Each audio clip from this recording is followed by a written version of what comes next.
Nanti ada Ismail dari Sayyidah Hajar, ya, alaihissalam. Ini disebut di Al-Quran ghulamun halim, anak cerdas yang punya empati tinggi, rasa tinggi. Sehingga nanti banyak kisah, kita akan masuk ke kisah itu ketika akan menurunkan Ismail sampai ke Nabi Muhammad SAW, ya. Itu bagaimana bapaknya akan membawa tugas yang tidak mudah meninggikan bangunan Ka'bah yang hancur atasnya di masa Nabi Nuh itu. Tiba-tiba nanti Ismail datang membawa batu, merasakan bagaimana beban kerja ayahnya, pengen bantuin, ya, sehingga ketika Nabi Ibrahim mulai bekerja, tapaknya disebut Maqam Ibrahim. Nabi Ismail membawa batu, disusun-susun, susunannya disebut dengan Hijr Ismail. Sampai sekarang sudah ada di area Ka'bah. Nanti puncaknya saat peristiwa kurban itu. Nanti ya, supaya nggak terlalu panjang, kita berhenti dulu di sisi genetik dulu ya, sampai sini. Nah, dari Kantorah, Sayyidah Kantorah, ini juga nanti menurunkan ada keturunan-keturunan. Ya, diantaranya nanti satu, Madian. Nah, nanti teman-teman pernah dengar Nabi Musa alaihissalam ketika dikejar-kejar ya, prajurit Fir'aun, ya, dalam peristiwa itu kan pergi ke Madian dulu kan. Nah, ini nanti ada keturunan dari Sayyidah Kantorah. Kemudian ada Madian, ada Zamran. Ya. Kemudian yang ketiga ada Suraj. Nah, kemudian juga kita temukan ada Yukshan. Nah, atau Yakshan, boleh dibaca Yakshan, Yukshan. Kemudian juga yang kelima ada Nasak atau Naksan. Ya, Nasak ya, atau ada yang menyebutkan Nakshan, ada yang menyebutkan Nasak, ya. Yang keenam sebetulnya ada 6 anak, cuma yang 6 tidak diketahui, tidak disebutkan. Jadi di Madian, Zamran, Suraj, Yukshan, Nasak, dan yang keenam ini tidak disebutkan, ya. Referensi ini, teman-teman, referensi yang ini ditemukan di kitabnya, namanya kita kasih ya sumbernya, supaya nggak dikira ini ngarang-ngarang gitu kan, tak atik nih. Nama kitabnya At-Ta'rif wal A'lam. Karya siapa? Syekh Abul Qasim As-Suhaili. Nah, ini bukan hanya saya yang pertama menyampaikan, bahkan dikutip pertama kali nanti yang di dalam satu kitab yang populer, nama kitabnya Al-Bidayah. Al-Bidayah wan Nihayah. Karya Al-Imam Ibnu Katsir. Nah, kalau sama dengan cetakan yang kami jadikan referensi itu ada di jilid 1 halaman 407. Ya. Ini nanti disebutkan yang 5, cuma yang 6 nggak disebutkan. Ya, jadi ini ada Madian, Zamran, Suraj, Yaksan, kemudian Nasak, teman yang ke-6-nya tidak disebutkan. Ya, kalau ada perbedaan sedikit tipis ya, kayak ini misalnya Nasak ada disebutkan Naksan, ini Yakshan, ada yang Yukshan, itu bacaan-bacaan di ahli bahasa atau ahli terjemah saja. Kemudian dari Hajun ini juga ada Kisan atau Kaizan, kan? Kemudian ada Suraj, namanya sama dengan ini, Suraj. Kemudian yang ketiga ada Amim, ada juga yang menyebutnya Umaim. Ya, seperti ini. Ada Kaisan, ada Suraj, ada Amim atau Umam. Yang keempat Lutan. Bukan Ethan ya, Ethan Tom Cruise. Lutan. Dan yang kelima Nafis. Yang kelima Nafis. Ya, ada di MUI ada Ustadz Kiai Khalil Nafis. Jadi nanti nasabnya ke Nabi Ibrahim dari Sayyidah Hajun binti Al-Amin. Nah, ini ya keturunan Nabi Ibrahim alaihissalam. Jadi dari sini 1, Sayyidah Sarah melahirkan Ishak, Sayyidah Hajar melahirkan Ismail, 2 kan? Kemudian dari Kantorah itu ada 6, 1 tidak diketahui, nanti 2 tambah 6 8. Kemudian dari Sayyidah Hajun binti Al-Amin ada 5. 8 tambah 5 ada 13, ya. 2 tambah 6 8, ada 13 tambah 5 13. Jadi ini kurang lebih 13 keturunan Nabi Ibrahim alaihi salam, ya, dari istri-istri beliau. Dan nanti dahsyatnya nanti ya, mungkin episodenya akan panjang gitu. Di Kantorah ini nanti juga ada satu penelitian dugaan kuat bahwa itu yang menjadikan turunan dari bangsa Melayu, Jawa khususnya. Ya, disebutnya bangsa Jawi gitu kan. Jawi itu dulu ya mencakup Melayu semua, karena waktu ke Arab itu dikenalnya dengan Jawi, bangsa Jawi. Jadi Jawi itu bukan cuma Jawa yang dalam konteks ini di kita di Indonesia ada Jawa Barat, Jawa Tengah, Jawa Timur, tapi Jawi itu nanti luas termasuk Melayu dan sebagainya. Nanti suatu saat kita akan belajar ke sana, insya Allah. Ini teman-teman sekalian kurang lebih ya, ini referensinya, ini gambarannya. Yahudinya kan belum ketemu. Ya, sekali lagi Yahudinya belum belum ketemu, maka kita harus turunkan minimal sampai tadi Yakub tadi, karena kan tadi saya katakan di Al-Baqarah 132 kan, wassa biha Ibrahimu banihi wa Yakub. Yakub siapa? Yakub. Karena ini urutannya di sini 1 2 3 4, kita turunkan ini dulu. Ya. Ini saya hapus dulu yang ini ya. Sudah dicatat ya? Kalau nanti teman-teman belum sampai catatannya, nanti lihat di rekaman ya, di review, diturunkan kembali. Nabi Ishak alaihissalam kemudian menikah, tumbuh dewasa tentunya, menikah dengan seorang perempuan mulia, jelita, ya, akhlak bagus dan sebagainya, namanya Rafkah. Rafkah binti Batuil. Ini dia. Rafkah binti Batuil, gini ya, teman-teman sekalian. Dari pernikahan ini, ya, Nabi Ishak alaihissalam menikah dengan Sayyidah Rafkah binti Batuil, melahirkan 2 anak kembar. Nah, ini yang gak banyak orang tahu. Ya, siapa 2 anak kembar ini? Yang pertama adalah Aish atau Ishu, gitu kan? Ya, atau Aishu begini tulisannya. Ain, ya, sad. Ya, ya, ini satu. Yang kedua Yakub. Yakub. Ini kembar ini. Tahunya kan Nabi Ishak, Nabi Yakub, gitu kan? Ternyata ini kakak adik. Ini kakaknya Ish atau Ishu, ini adiknya Yakub. Gitu, ya. Coba nanti setelah berkembang remaja, saya percepat saja. Yang Ish ini, Ishu ini, nah, akan ditugaskan nanti berkelana gitu kan, merantau ke wilayah Romawi, Roma ya. Rum, istilahnya Rum. Jadi ini nanti disebutkan keturunan-keturunan dari Rum ya, yang nanti mengacu kepada yang Yafis itu ya. Yang Yafis generasinya itu asal generasi awal, cuma nanti yang ini yang memajukan, yang memberikan istilahnya arahan-arahan itu kan, mensibgo dan sebagainya. Ini nanti Aish atau Aishu. Ya, jadi sudah ada Romawinya. Sudah ada Rumnya, cuma ini nanti ke sini dan beraktivitas banyak di sini. Ya, dan ini nanti akan nyambung kepada generasinya Yafith, yang dari Nuh alaihissalam tuh ya, yang Yafitik itu. Ini saya berhenti dulu sampai sini. Saya akan teruskan ke sini. Nabi Yakub kemudian diminta ya oleh ayahandanya Ishak alaihissalam untuk pergi ke Padan Arab.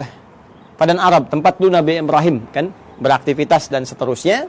Di Padan Arab ini, nah ini sudah kelihatan gitu ya, ada isyarat-isyarat bahwa ini kalau sudah jalurnya ke sana, ini ada jalur-jalur risalah, jalur kenabian dan sebagainya. Maka dimintakan untuk bertemu dengan abangnya Rifkah ini. Ya, abangnya Rifkah. Beliau punya abang, berarti paman ya ke sini ya, paman ya, atau Pak D-nya gitu kan. Nah, punya abang namanya Laban. Ya, di sini punya abang namanya Laban. Ada juga yang menyebut dengan Laman namanya. Laban atau Laban. Bukan Gaban ya. Laban. Laban atau Laman. Nah, Laban secara singkat ini punya 2 orang anak. Ya. Saya ulangi ya. Punya berapa orang anak? 2 orang anak. Nah, teman-teman sekalian, singkatnya ketika Nabi Yakub alaihissalam itu datang ke Padan Arab, kan, ke Babilonia, mencari dan sebagainya, maka setelah perjalanan itu ditemukanlah nanti salah seorang perempuan bertanya kepadanya dan ditunjukkan tempatnya Laban. Ternyata itu anaknya. Siapa anaknya itu? Namanya Rahil. 1, Rahil. Jelas? Nah, ini anak yang pertamanya. Nah, kemudian teman-teman sekalian setelah tinggal di sini ditemukan juga kakaknya Rahil. Jadi yang pertama bertemu dengan Rahil dulu. Ini adiknya, adik. Nah, kemudian yang kedua bertemu dengan kakaknya Rahil, dipertemukan dengan kakaknya Rahil, ya. Siapa namanya? Nah, kakaknya Rahil ini namanya Laia, kan? Laia, atau juga ada yang menyebut dengan Lea. Ini kan? Laia atau Lea.